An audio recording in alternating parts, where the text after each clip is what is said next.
અમરેલીની હોસ્પિટલમાં પણ ગજેરાના ધજાગરા ઉડાવતા પડરત પ્રશ્નો સરકારી સિવિલ હોસ્પિટલ કે જે હાલ ગજેરા ટ્રસ્ટ સંચાલિત શાંતાબા જનરલ હોસ્પિટલ તરીકે ઓળખાય છે તે હર હંમેશ વિવાદના વંટોળમાં ફસાઈ રહે છે।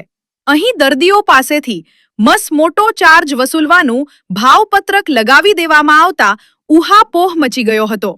ગજેરા ટ્રસ્ટને સંચાલન સોંપીને સરકારે જાણે સેવાની સાથે મેવા મેળવવાનો પરવાનો આપી દીધો હોવાનો લોકોમાં કચવાટ પ્રસર્યો છે, જેની સામે સંચાલકોએ તેમને ચાર્જ વસૂલવા મંજૂરી મળ્યાનો દાવો કરીને જાહેર કર્યું કે માત્ર જનરલ વોર્ડમાં જ મફત સારવાર મળશે, રૂમ રાખો તો ચાર્જ થશે અને આઈસીયુમાં મફત સારવાર જોઈતી હોય તો બીપીએલ કાર્ડ હોવું જોઈએ કા એડવાન્સ ડિપોઝિટ સહિતનો નિયત ચાર્જ ભરવાના રૂપિયા હોવા જરૂરી છે।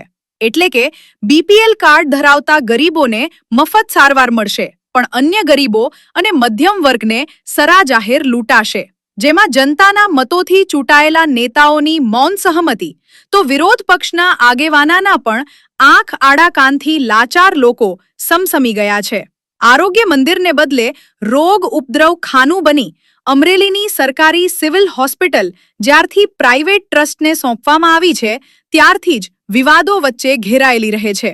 અનેક વખત નાના મોટા વ્યવસ્થા સંબંધી વિવાદો તેમજ અંધાપા કાંડ જેવા મસમોટા વિવાદો પણ સામે આવ્યા છે। તાજેતરમાં ગજેરા ટ્રસ્ટ સંચાલિત મેડિકલ કોલેજની અનેક ખામીઓના કારણે 50 સીટ ઓછી કરવાના સમાચાર પણ આવ્યા હતા। સરકારી સિવિલ હોસ્પિટલ એટલે આરોગ્ય મંદિર કે જ્યાં લોકોના આરોગ્ય અને એની સુખાકારી માટે ના કામ થાય છે, પરંતુ આજે શાંતાબા જનરલ હોસ્પિટલ એટલે કે અમરેલીની સરકારી સિવિલ હોસ્પિટલ જેનો વહીવટ ગજેરા ટ્રસ્ટ અને અમરેલીના ઉદ્યોગપતિ વસંતભાઈ ગજેરા કરી રહ્યા છે, તેઓના માધ્યમથી હોસ્પિટલ આજે આરોગ્ય મંદિરને બદલે રોગ ઉપદ્રવ ખાનું બની ગયું હોય એવી હાલત છે।